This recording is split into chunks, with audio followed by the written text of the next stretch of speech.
I have been a deputy sheriff in St. Martin Parish, Louisiana, for 12 years. I have seen car accidents, domestic violence cases, bar fights, and drug raids. I have pulled bodies from the swamp and chased suspects through chest-deep swamp water. But nothing could have prepared me for what happened that August night at 2 a.m. The call came in at 1:47 a.m. I was sitting in my patrol car parked on the side of Highway 90, half asleep, with a cold gas station coffee in the cup holder. The radio crackled to life. Linda's voice came through, calm but with a sharpness that woke me up. Unit 12, we got a 911 call from 4788 Bayou Road.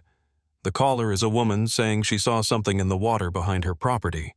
She sounds very distressed. Sheriff Boudreau is on his way.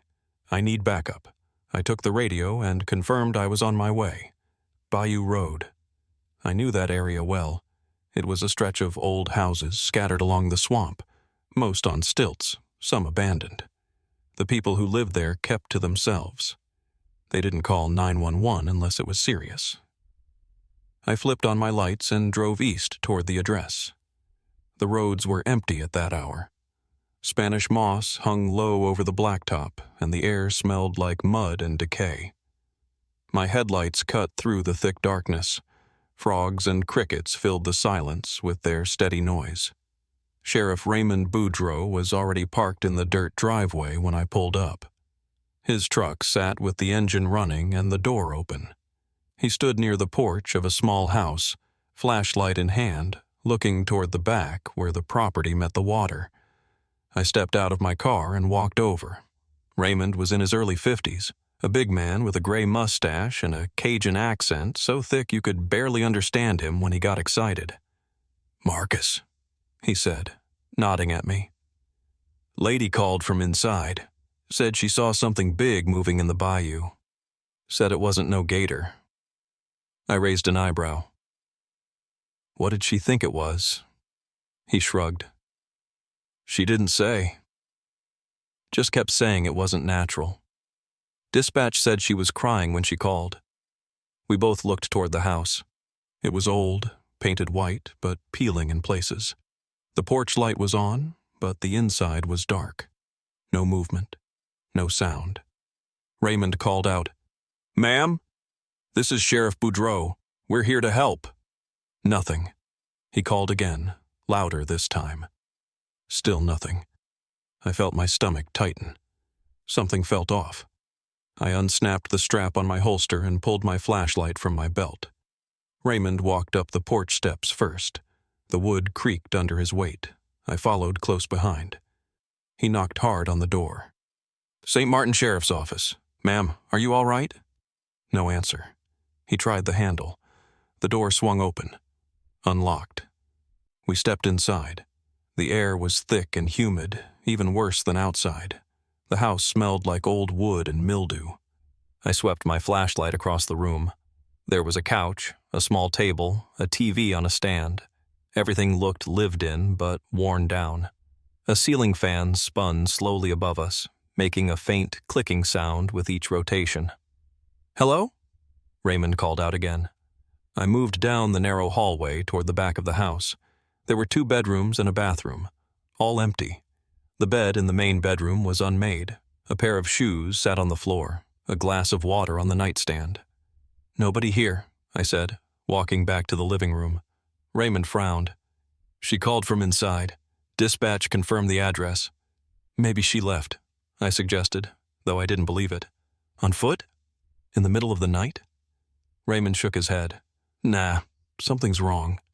We walked out the back door onto a small wooden deck that overlooked the bayou. The water was black and still, reflecting the moonlight in fragmented pieces. Cypress trees rose out of the swamp like skeletons. The air buzzed with insects. I aimed my flashlight at the water. The beam barely penetrated the darkness. Raymond did the same, scanning left and right. "What are we even looking for?" I asked. "Hell if I know," he muttered. We stood there in silence, listening.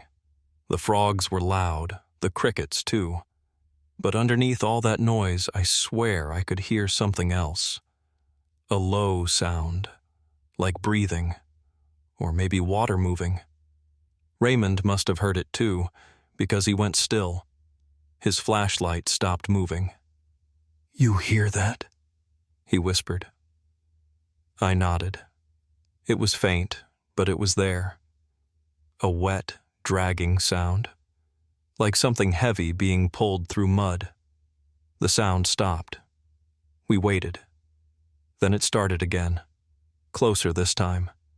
It came from the left, near a cluster of cypress trees about 30 yards out. Raymond stepped off the deck and into the grass. I followed. My boots sank slightly into the soft ground. The humidity pressed against my skin. Sweat dripped down my back. We moved slowly, side by side, our flashlights sweeping the shoreline. The grass gave way to mud. The smell of rot grew stronger. The dragging sound stopped again.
Woman's family was notified. The coroner's report listed the cause of death as trauma consistent with predation. Nobody mentioned the rougarou. Nobody talked about the voice or the thing we saw in the water. But we all knew.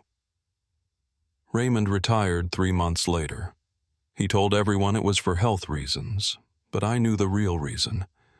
He couldn't go back to the swamp, couldn't face it again. Thibodeau transferred to another parish, said he wanted to be closer to his family, but I think he just wanted to get away. Miller quit the force entirely. Last I heard, he moved to Texas. I stayed. Someone had to. But I never went back to Bayou Road, not once. Over the years, there were other calls, other reports of something in the water. People claimed they heard voices, saw shapes moving in the dark. Each time, I sent someone else.